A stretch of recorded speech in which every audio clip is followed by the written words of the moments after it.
Hello YouTube, Team Endgame here, bringing you a deck breakdown of our third deck, which is the Kagero, the beast that is the Overlord. I use this one. Which I gave to Aaron because he can't play his own clan of Shadow Paladin for some reason. They don't like me. They don't like him at all. So, but just like Overlord apparently not working for me these days, they worked for Aaron. So I was like, you know what, I'll run Aquas, you run Kagero. But he left it as the way I built it, with a 1-card change, which I'll get to. Which we done in testing. However, without further ado, you have as your first stride one of. I don't know why you do it this way. Well, I thought you wanted to go forwards to what? To zeros? No, I did freeze 2s, 1, 0 strides. Do you want me to do that? Do that. Okay, we'll do that. Never mind then. Without further ado, let's talk about deck. Right, so as your main unit, as your main unit, you've got the X. Yeah, the beast that is the X. Oh, it is so annoying. So +1 on Legion is broke, yeah. It's a +1 on Legion, and it has a stupid effect, so yes, it is one of the top tier cards. So you obviously want to Legion with something, so you might as well Legion with Dope. I run 3 of them. You think that's a bit high, don't you? You think 3, oh, you're gonna ride it. Dude, most people run 3. Yeah, but they run 9 grade 3s. I don't want to mess up my ratio. I'm not like that, I'm not that kind of guy. Not unless I've got an underrated clan that hasn't got Stride grade 1, which is a different story entirely. But anyway, look at that bad boy. Look at him, you know what I've done. You know what I've done! So, 1 Draconic Blade Master, i.e. Oh look, I've got Overlord in my hand. So You mean Dope? Well, Dope, I have to specify the Overlord, don't I? Yeah. Okay, Dope in my hand. I play the Stride unit. I reveal Dope and search for Blade Master and discard anything else in my hand. I write Blade Master and discard Dope, thus promoting effects to use later on, which we'll get to.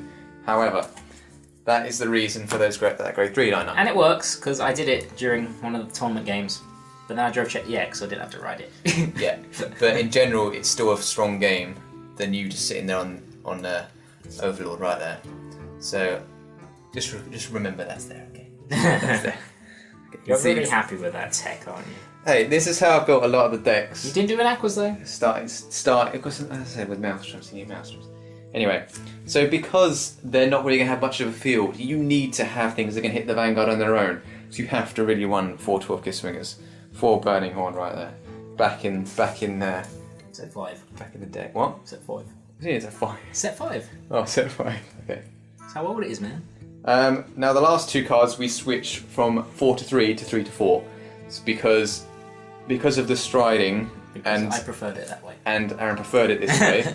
And it's true, because the other one's only good later on. For Draconic Burnout. So the whole Soul Blast one, you have to send an Overlord back, Soul Blast one. To retire. To then retire. But you have to send an Overlord back first before retire, Soul Blasting and retiring, yeah? Yeah. Yeah, so you can't Soul Blast an Overlord out, is the problem. Yeah. That was it. Okay, right, so you got That's 4. why it really helps. Stride really promotes that card because it says discard Overlord. Oh, it goes back to retire. Yeah. So with Stride, it helped a lot. So you've got your little retirement thing there, and you've got 3 what I call pick and mix. Well, Zach called pick and mix. But yeah, so it's Twilight Arrow. So it's the whole boost, counterblast. I would choose and retire something. So just as little nearly counterblast, you've got 3 there. You may as well run Twilight Arrow. So that's just sitting there as a backup for ones that you've got spare. So that's the great. You don't counterblast too much in this. No, you don't at all. You really don't. You got pretty. If you can get the Overlord effect off of Counterblast 2 and the X, you've still got 2 left, so you can use them as they want. But in general, you need to really be using all your Counterblast in this deck. For boom! Oh, it's been so long, so long. Set 1. Set 1 cards are still used, just saying.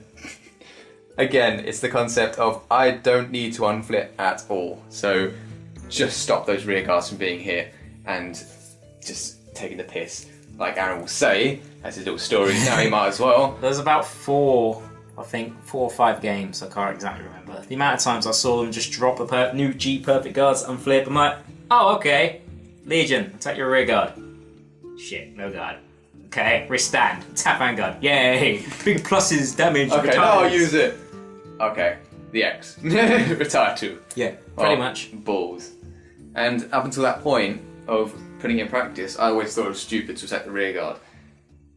But in general, the argument I have is that it is pointless taking the rear guard if you know they're running the normal perfect guards, because they're not more likely to let it through or anything. They're still going to guard it if they have some sense.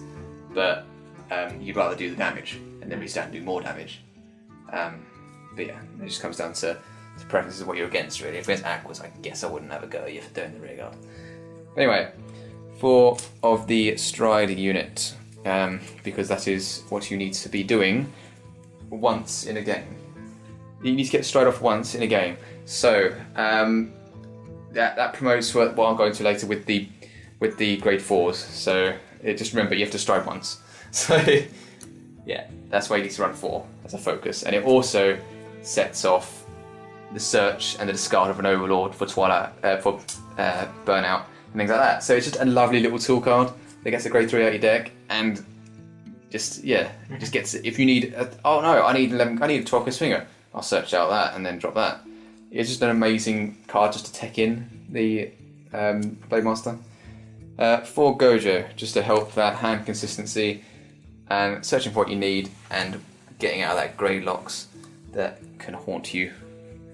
And 2 Calamity, because you're only really going to get it off. You're only really going to get it off once. More than once. No, you shouldn't. I did.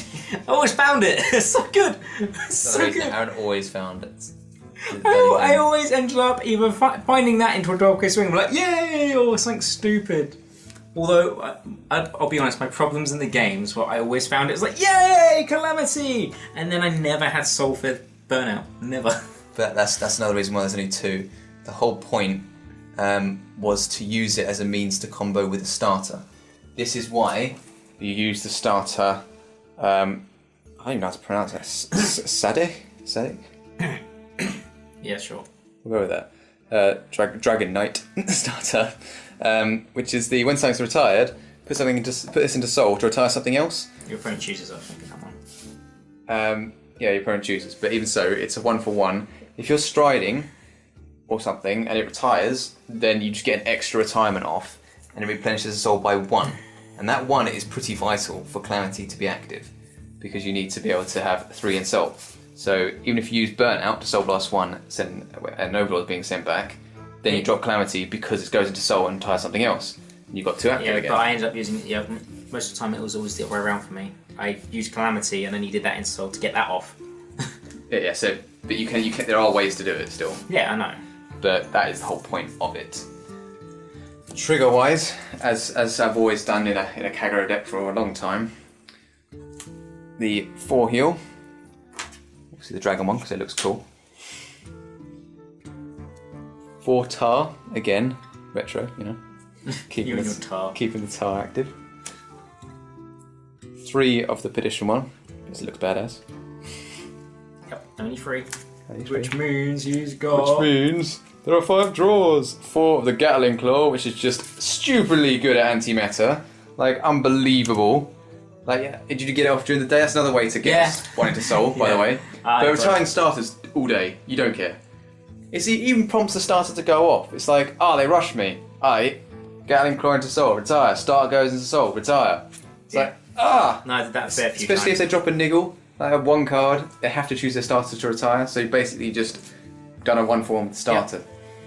Yeah. And 1 tech of the Seal Dragon one because it's just in itself to give 3k to something, which can potentially win a game, but you found Gatling Claw. Gatling Claw is far better. In terms of striding, your main unit looking at is the Muhammad, which is the on hit retire something, which again could promote the starter going off. But it's just a cheapy little retire.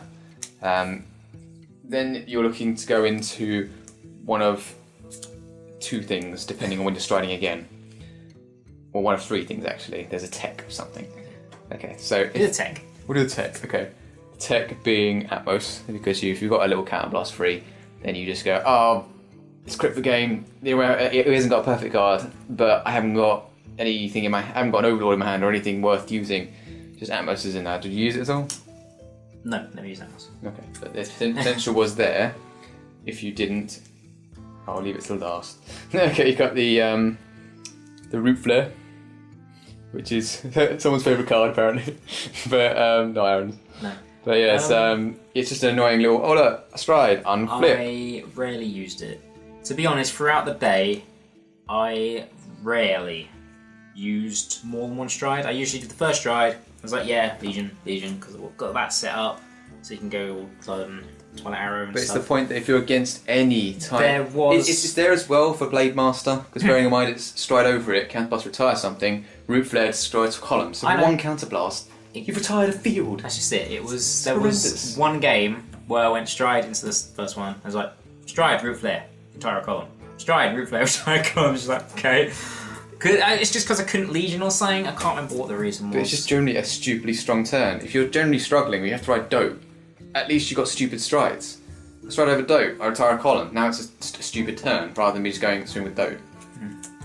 And finally, what Aaron named the deck, the ace in the hole, because it's Overlord the ace at 2.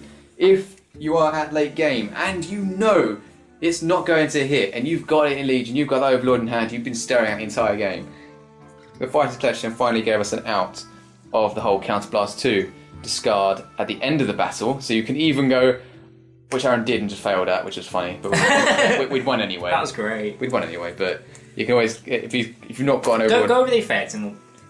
Yes, the Counterblast 2, flip an Overlord face up, the ace face up. And it loses a drive check for the turn. Lose a drive check for the turn, and at the end of the battle attack the Vanguard, discard 1 card and an Overlord card to restand and attack again. And get 5k. And get 5k, so it retains that 31k swing. But because you do the count boss cost first, you can literally drive check, and if you drive check into an Overlord, you can go ha ha ha, discard it and whatever. So it's basically Raging Form for game logic.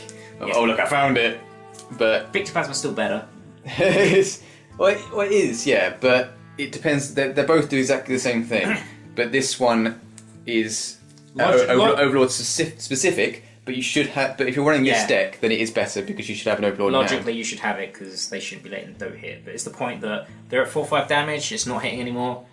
Bugs like no, just screw it. Do that, and it's like it's still resetting anyway. Blah blah blah blah. But yeah, I used it twice. Once I banked on drive checking it, didn't get it, and then the second time I used it and I won because I'm cool. Because it's just a very good finisher. It's what the deck was struggling with. The amount of games that we played with it was like, oh god damn! It's like whatever I do, root flare, whatever. You've got a perfect guard. There's no way to get by that. But I was like, oh, it restands. So attack, perfect guard. Restand, attack again. You only need 2 because it's situational. Root flare's much better to go into half the time. Yeah, because you're not going to... Remember, I Counterblast heavy. Yeah, you're only going to get away with it once. Root flare's free. Just tried it. I still find that bollocks. It is bollocks. Try to start a column. Yeah! -2 for no reason, where everyone else is +2 for counterblasts. Pretty much. Stupid colour.